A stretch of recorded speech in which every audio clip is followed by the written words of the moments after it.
Renato Moretti Marques, cirurgião ginecológico do Centro de Oncologia do Hospital Albert Einstein. Esse é o Dr. João Paulo, que também vai se apresentar. Nós viemos para falar a respeito dos trabalhos publicados na ASCO de 2020, relacionados ao tratamento cirúrgico do câncer ginecológico. Muito obrigado, Renato. É um prazer estar aqui. Meu nome é João Paulo Mancuso de Carvalho, eu também sou cirurgião ginecológico, mais focado na parte oncológica, e é um prazer estar aqui para a gente debater esses 3 principais trabalhos agora de 2020. João, nós tivemos 2 doenças que tiveram destaque do ponto de vista do papel do cirurgião no tratamento do câncer ginecológico. Uma é o câncer cervical, o outro é o câncer ovariano. Vamos falar um pouquinho sobre o câncer cervical. O que a gente teve de novidade do ponto de vista cirúrgico no tratamento do câncer cervical?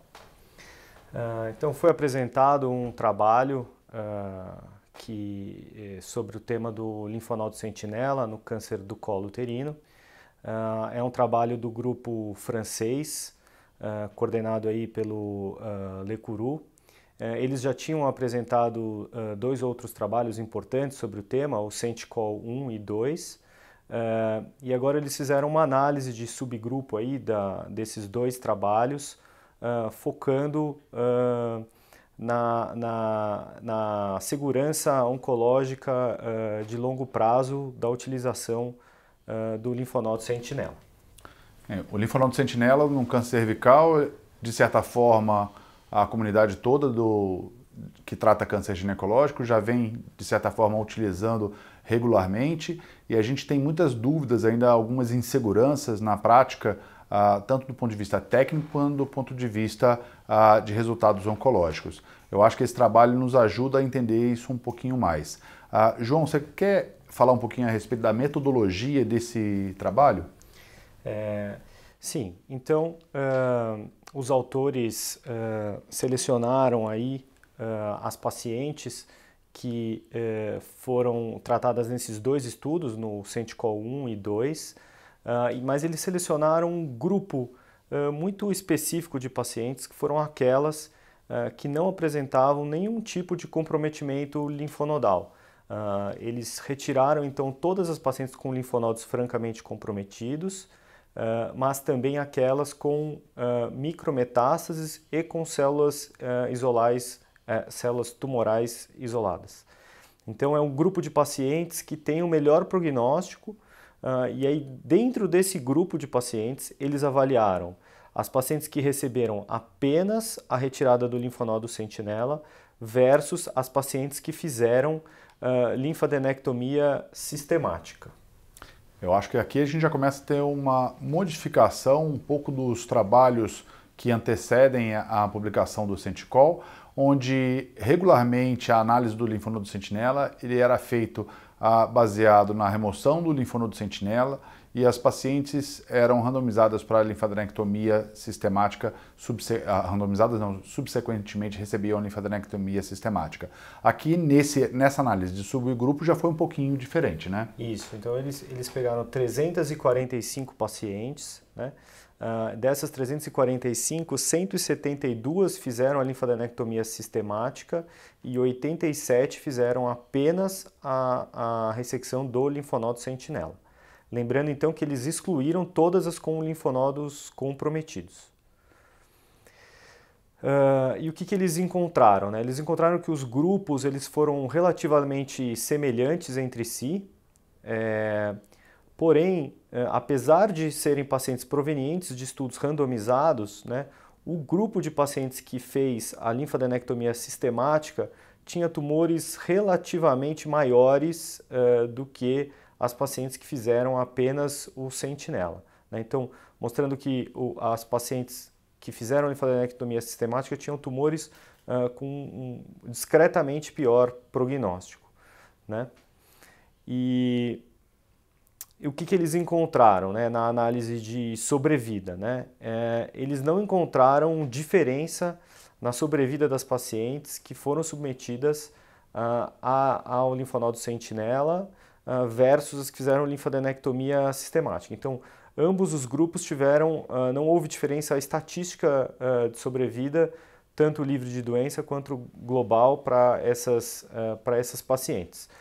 Porém, o N do estudo, o número de pacientes incluído no estudo, é um número provavelmente insuficiente para responder essa pergunta, né? E quando a gente vê a quantidade de pacientes que tiveram recidiva linfonodal, né, eles tiveram 3 pacientes no grupo que fizeram apenas a retirada do sentinela versus uma paciente no grupo que fez a linfadenectomia sistemática. Então, assim, ela foi 3 vezes maior no grupo do sentinela. Só que esses dados não foram estatisticamente significantes. Então, provavelmente, se esse grupo tivesse uma corte maior, essa significância se tornaria significativa. Então, apesar dos resultados parecerem positivos no sentido do uso do sentinela, a gente tem que analisar esses dados com um certo cuidado, porque o número de pacientes avaliada foi pequeno. João, deixa eu voltar um pouco antes dos resultados finais do ponto de vista oncológico, do ponto de vista metodológico. Eu vi que o trabalho ele fazia a pesquisa do linfonodo sentinela com o azul patente mais a técnica da medicina nuclear. Você acha que esse estudo tem algum demérito em relação à metodologia que nós temos mais recente? Eu acho que esse é um estudo que seleciona uma corte de pacientes que vem sendo estudada há muito tempo, desde o Senticol 1, o Senticol 2. Então, era um período em que a indocianina, que é o corante que a gente tem disponível hoje, ainda não era amplamente utilizado, né? Por outro lado, eles utilizaram o tecnécio, né, que é esse grupo específico que estuda isso, tem bastante experiência com o uso do tecnécio, que na prática diária é pouco utilizado, mas ele tem uma alta acessibilidade e alta especificidade. Então, eu acredito que não deve haver diferença desses resultados quando nós transpusemos para a técnica mais atual, principalmente porque foi utilizado aí o tecnécio, né? E o que nós tivemos de resultados do ponto de vista oncológico, de sobrevida específica relacionada à doença e sobrevida global? Então, esses autores não encontraram diferença, né, em relação aos dois grupos, né, de sobrevida, e os fatores que influenciaram na sobrevida na análise multivariada, né, foram aqueles fatores que a gente já conhece classicamente, que são os fatores de risco, principalmente os critérios de Sedlis, aí, de risco intermediário e de alto risco, né?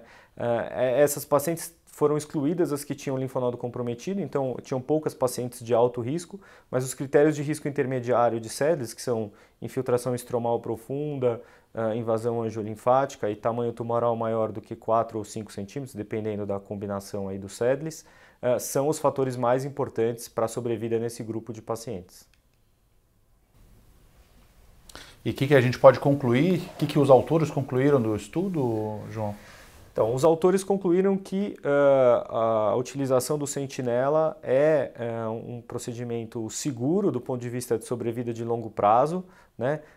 Porém, eu gostaria de ressaltar que o N do estudo é um N pequeno e a gente tem uma certa dificuldade de transpor esses dados para uso generalizado, até porque os cirurgiões devem cumprir uma curva de aprendizado para o uso do sentinela, e esses autores são autores que vêm estudando isso há muito tempo, então já tem essa curva sedimentada, então a gente ainda precisa de um certo cuidado para preconizar o uso do sentinela de maneira rotineira no câncer de colo. Passando para a parte dos estudos de ovário, né, que acho que foram os estudos com maior significância estatística aí, né?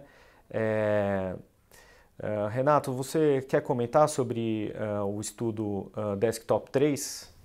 Então, esse estudo é um estudo importante que, na verdade, nós tivemos as primeiras publicações em 2017, apresentado na própria ASCO, em 2017, o professor, que é o coordenador do estudo, o professor Andrés Dubois, de Essen, na Alemanha.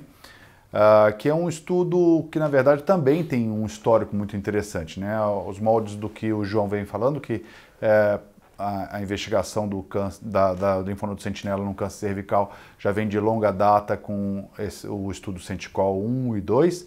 Aqui também a gente vem com um histórico que traz confiabilidade para esse estudo. A gente tem o estudo Desktop 1, onde foi avaliado o papel da citorredução secundária, ou seja, a cirurgia após o diagnóstico da recorrência, após a primeira linha de tratamento num câncer ovariano, onde se desenvolveu um critério chamado de AGO Score, um critério que selecionava bem as pacientes que eram candidatas à citorredução no tratamento da recorrência ou pacientes que não eram candidatas à citorredução e deveriam ser encaminhadas direto ao tratamento com quimioterapia. No AGO Score, no Desktop 2, esse AGO Score foi aplicado, né, esse score de validação foi aplicado, mostrando que teve uma alta taxa de citorredução completa, estimada cerca de a cada 3 pacientes que você obedecia o critério AGO Score, você conseguiria a citorredução completa, que é um dos principais fatores prognósticos no tratamento do câncer de ovário avançado, conseguiria a citorredução em 2 de 3 pacientes que você levaria ao centro cirúrgico. No Desktop 3, a ideia seria comprovar estatisticamente o benefício da citorredução secundária, obedecendo o critério da AGO Score. Para isso foram randomizadas 408 pacientes com a primeira recaída, a primeira recorrência do câncer ovariano após a primeira linha de tratamento. A imensa maioria das pacientes tinha histologia serosa de alto grau e estágio 3 e 4. Então, elas foram randomizadas para cirurgia de resgate, vamos chamar assim, uma cirurgia na recidiva, versus tratamento apenas com quimioterapia. Exatamente, isso é super importante, porque hoje nós temos um arsenal muito grande de tratamento, de disponibilidade de tratamento de outras drogas, mas ainda estamos discutindo qual é o papel da citorredução. E para responder essa pergunta foi feita essa randomização, onde as pacientes que seguiram o AGO Score foram selecionadas para randomização entre citorredução de resgate e quimioterapia baseada em platina imediatamente. Super importante isto, a gente tem em mente que um dos critérios do AGO Score eram pacientes que tinham boa performance, pacientes que tinham um intervalo maior do que 6 meses livre de tratamento e pacientes com ACIT menor do que 500 ml e bom desempenho clínico. Com isso, existia já uma seleção do ponto de vista de capacidade da paciente de receber um tratamento, seja ele quimioterápico, seja ele cirúrgico. Então já eram pacientes, né, que esse score, AGO Score, que selecionava, que também tinha uma alta probabilidade de terem uma cirurgia R0, sem doença residual. Se nós seguirmos os critérios, as conclusões do Desktop 2, a gente tem estimado cerca de 66% de probabilidade de ressecabilidade completa. E esse trabalho ele é multicêntrico, né? Esse trabalho é multicêntrico, foram 80 centros incluídos, a maior parte deles dentro da Europa, mas também na Ásia. E muito bem, quais foram então os resultados? Bem, foram 408 pacientes incluídas, cerca de 200 pacientes em cada grupo, né, entre cirurgia e sem cirurgia, tratada imediatamente com quimioterapia. Os grupos foram pareados, eles tiveram resultados semelhantes, não tinham diferença estatística. Do ponto de vista de idade, cerca de 60 anos de idade, do ponto de vista de histologia, de extensão da doença, de tratamento primário, então eram grupos semelhantes. O que nós tivemos do ponto de vista cirúrgico? Eles conseguiram uma alta taxa de ressecabilidade, cerca de 75%, seguindo aqueles critérios, de novo, importante. E, além disso, tiveram apenas um óbito relacionado ao tratamento cirúrgico. Então, foi uma toxicidade cirúrgica, levando em consideração o paciente de 60 anos de idade, já com recorrência de um câncer ovariano, submetido a cirurgia de grande porte, do ponto de vista cirúrgico, resultados absolutamente adequados. A morbidade da cirurgia foi relativamente baixa, né? Eles tiveram só 3% aí de reoperação, né? E a eficácia da cirurgia também foi muito boa, pensando que nós temos um grupo de pacientes que já é com recidiva, eles tiveram 74% de citorredução ótima, mostrando que é um grupo que tem uma expertise cirúrgica também elevada, né? Isso também foi muito importante do ponto de vista metodológico, João, que a seleção dos centros incluidores, né? Então, já foram selecionados os centros onde havia expertise cirúrgica comprovada, né? E existe um follow-up dos resultados cirúrgicos desses centros incluidores. Então a gente viu que as pacientes foram divididas, foram selecionadas pacientes com bom prognóstico pelo AGO score e com probabilidade de ressecção R0, utilizando esse score que leva em conta critérios de imagem, critérios clínicos. Elas foram divididas em 2 grupos randomizados, né? Então um grupo recebeu cirurgia de resgate, o outro recebeu quimioterapia. No grupo de cirurgia de resgate, elas tiveram uma morbidade relativamente baixa e tiveram 75% de ressecção R0. Como foram então os desfechos em relação à sobrevida para essas pacientes? O resultado principal, o objetivo principal do estudo era avaliar a sobrevida, o ganho de sobrevida das pacientes submetidas à intervenção, que era considerada como uma citorredução secundária, né? Então nós tivemos um acréscimo de sobrevida global entre os grupos de 7,7 meses, entre o grupo da cirurgia, submetido à cirurgia, né, com um intervalo de confiança, um hazard ratio de 0,75, né, com uma redução do risco de óbito relacionado à doença, com um intervalo de confiança sem encostar no 1. Então esse resultado é estatisticamente significante e deve ser considerado interessante. Do ponto de vista de intervalo livre de progressão, né, a gente teve resultados um pouco distintos. A gente teve um intervalo livre de progressão de 4,4 meses, ainda assim com a redução do risco de óbito de 0,60 para o hazard ratio de 0,66, também já distante do 1, aqui com P absolutamente significativo, né?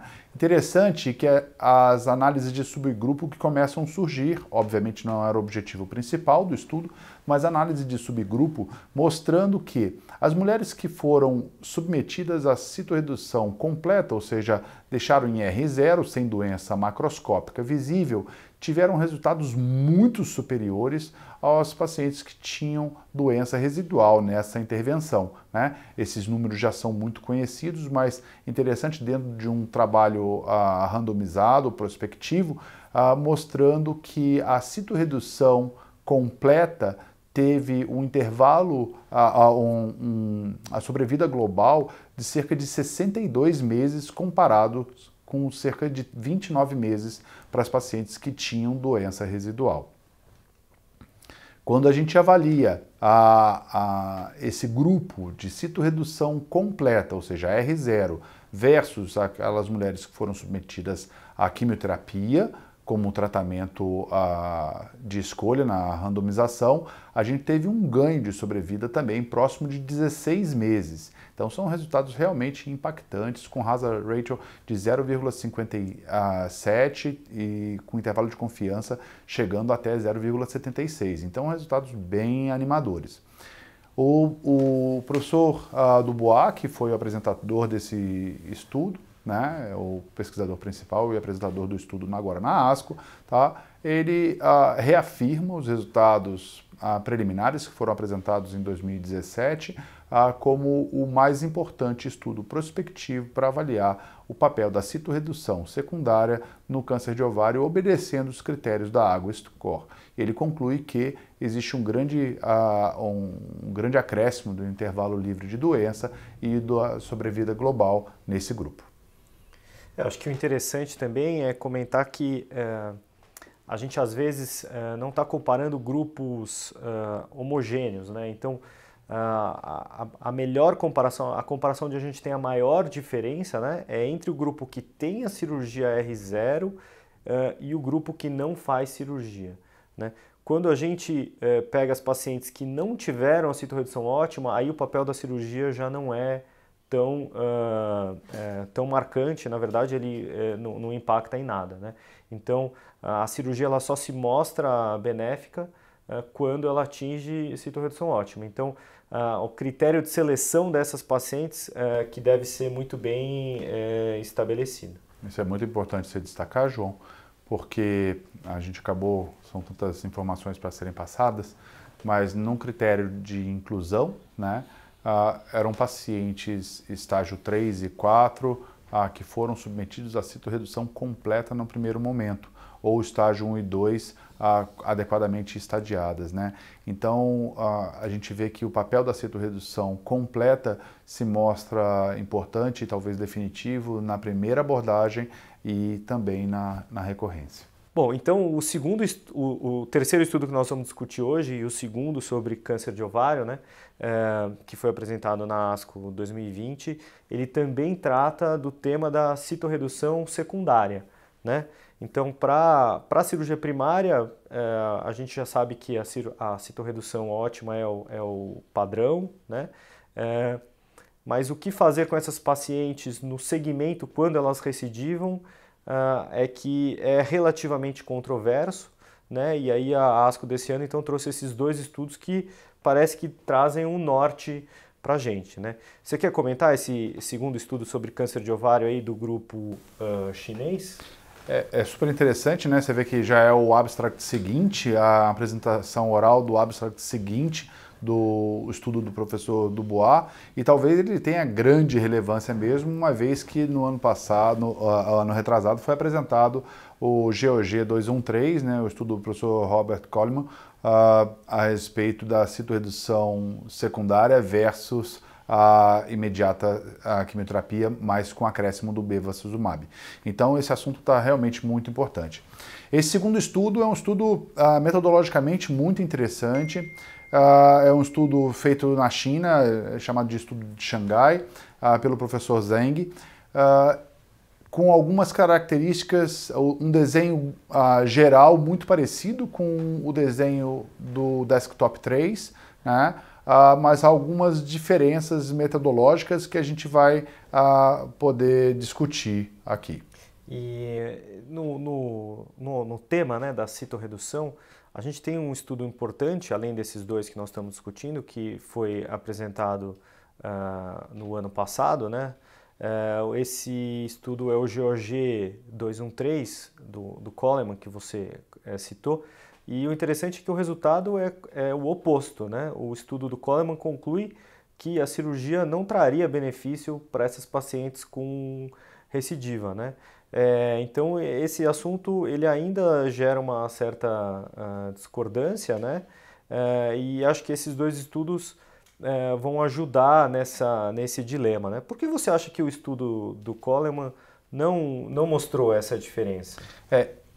A gente tem algumas diferenças metodológicas, desde a inclusão das pacientes, as características da paciente, características dos centros incluidores, a exposição a diferentes quimioterápicos. Vamos tentar esmiuçar um pouco o estudo e a gente depois vai ter a possibilidade de fazer essa comparação e que os próprios autores eles fazem essas comparações. Então, aqui a gente teve uma randomização muito semelhante que foi feito no Desktop 3, mas eles utilizaram como um dos fatores, talvez metodológicos mais importantes em relação ao Desktop 3, o tipo de avaliação para se a paciente era candidata ou não a citorredução secundária. Então eles utilizaram o critério de iModel, né, onde eles utilizaram o número de lesões de recorrência, se eram até 3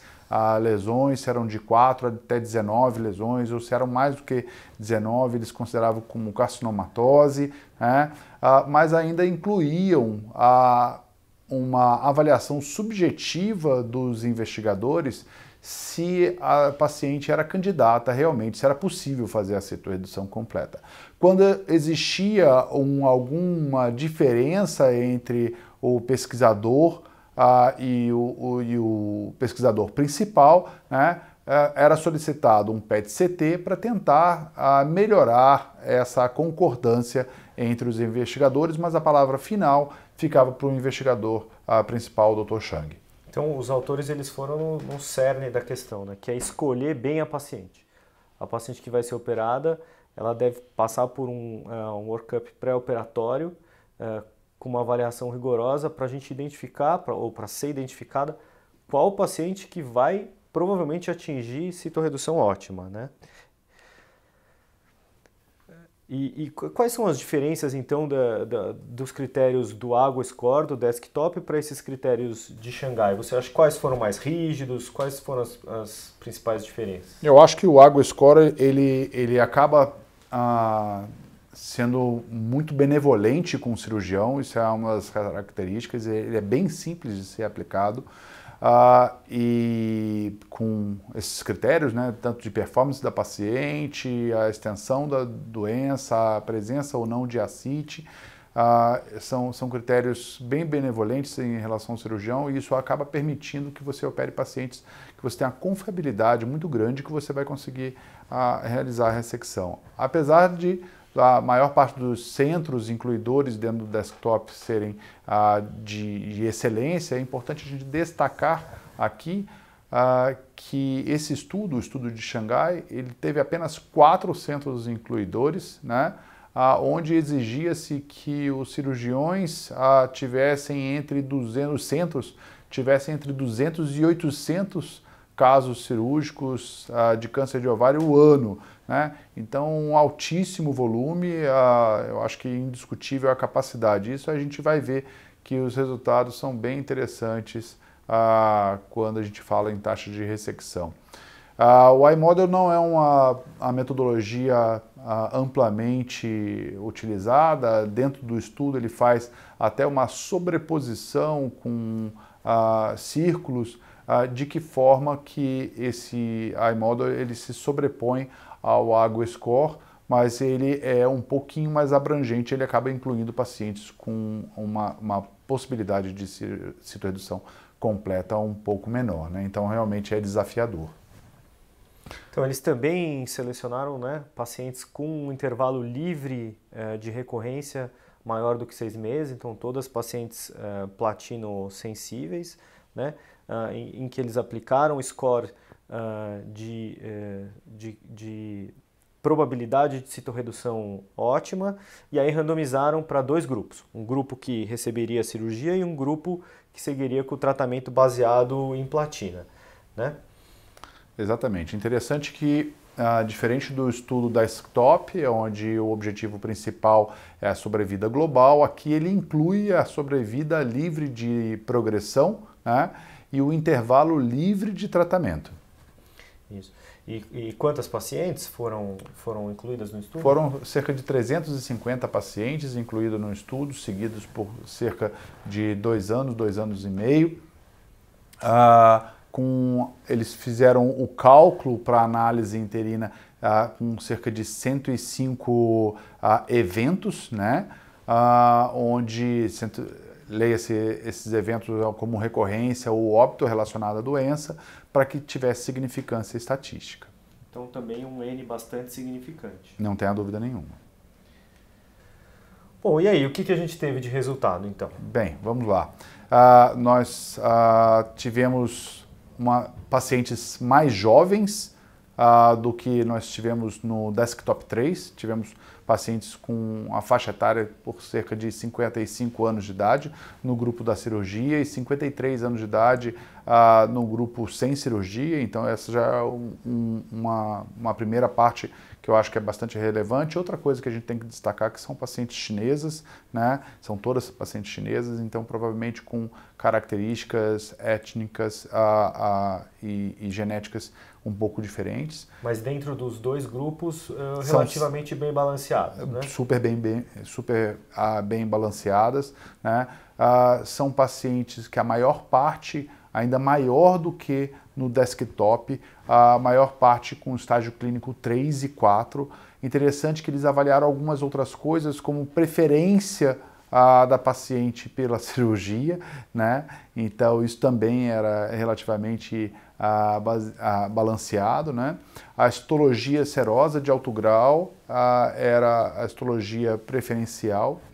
A maior parte das pacientes foram comparadas dos resultados da imagem com os resultados da cirurgia. Isso foi super interessante, que não aparece nos outros estudos, onde as pacientes que tinham doença pretensamente bem localizada, na verdade, na hora da cirurgia mostrava que era até menos, mas pacientes que na imagem mostravam que cerca de 4 até 19 lesões, na verdade, tinham cerca de 30% delas tinham mais doença ainda, então classificadas como carcinomatose peritoneal, e obviamente a carcinomatose peritoneal teve uma concordância muito grande com a imagem, né?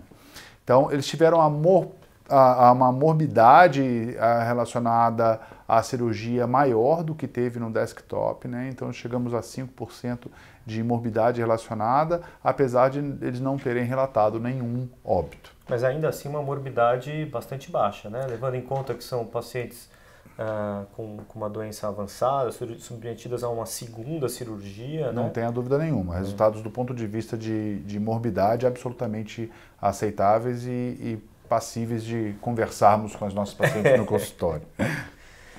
Renato, e como é que eram os grupos de pacientes em relação ao tratamento após a cirurgia ou a paciente que recebeu só quimioterapia, os tratamentos subsequentes? Eles foram balanceados também? Foram balanceados, mas realmente chama atenção comparando com os outros dois estudos, né? Então, foram pacientes que receberam mais bevacizumab pós-tratamento, pós-intervenção, seja cirúrgica ou quimioterapia, mais bevacizumab do que o grupo do desktop, e receberam, aí realmente chama a atenção, cerca de 16% em ambos os grupos recebem inibidores de PARP, né? Então realmente dados diferentes que são importantes para a nossa análise. Bom, e em relação à sobrevida, como é que foi? Então, o desfecho principal do estudo, que era avaliar o impacto da cirurgia na sobrevida, como que foi esse resultado? Então, a gente teve resultados interessantes, resultados em relação ao intervalo livre de progressão, cerca de 5,5 meses, relativamente semelhante ao do grupo do desktop. Em relação a quando feita análise de subgrupo, novamente as pacientes que foram submetidas à citoredução completa, ou seja, que atingiram R0, tiveram um ganho de sobrevida muito expressivo comparado aos dois outros grupos, o grupo de quimioterapia ou o grupo que foi submetido à citoredução incompleta, ou seja, com doença residual.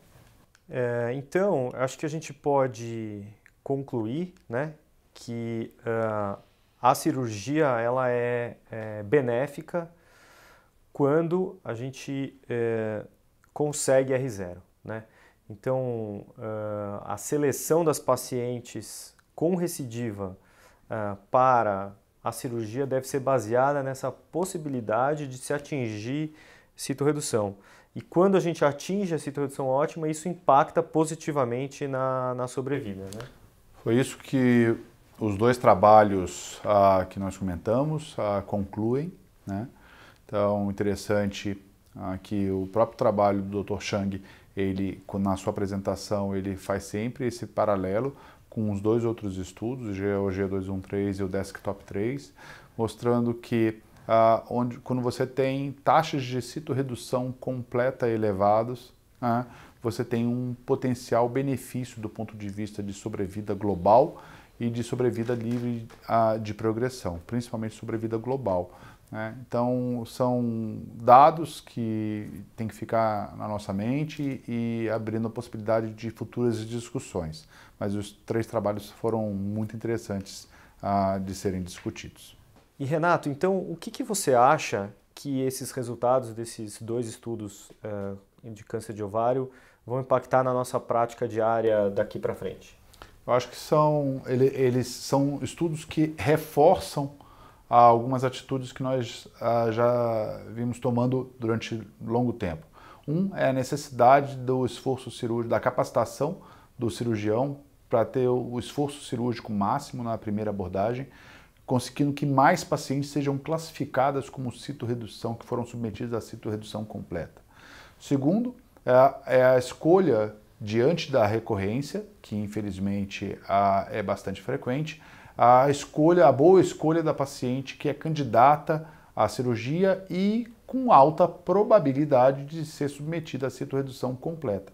Então, os modelos matemáticos e os modelos preditores de ressecção completa talvez seja a grande ferramenta na escolha, falar se você tem alta probabilidade de sair com a citorredução completa, talvez seja a paciente candidata. Obviamente, nós temos novos jogadores nessa história, com novos esquemas de quimioterapia, de inibidores de PARP, de antiangiogênicos, e que isso traz muita confusão na hora da gente colocar na mesa para a escolha do tratamento, uma vez que poucos estudos conseguem ainda responder essas dúvidas. E acho que também impacta um pouco no follow-up, no segmento das pacientes, né? Para que a gente identifique essa recidiva de maneira precoce e possa oferecer para essa paciente a possibilidade de cirurgia, né? Então, a maioria dos guidelines até hoje coloca como o segmento das pacientes que a gente só deve valorizar queixas clínicas, né? Menos exames de imagem, menos exames de marcador. Talvez haja uma mudança nisso, né? Em que a gente inclua pesquisa de marcador e de exames de imagem para as pacientes no segmento, porque se a gente diagnosticar uma recidiva precoce, a gente pode oferecer para ela uma cirurgia e ela vai se beneficiar disso, né? Essa foi das grandes modificações que o Desktop trouxe para nós já em 2017, né? Então, uma modificação conceitual de que forma você deveria seguir a paciente tratada por câncer de ovário. Não tenha dúvida nenhuma. Obrigado. Foi um prazer estar aqui. Por favor. Foi um prazer estar aqui, poder discutir esses 3 trabalhos, um aprendizado imenso. Espero que vocês tenham gostado.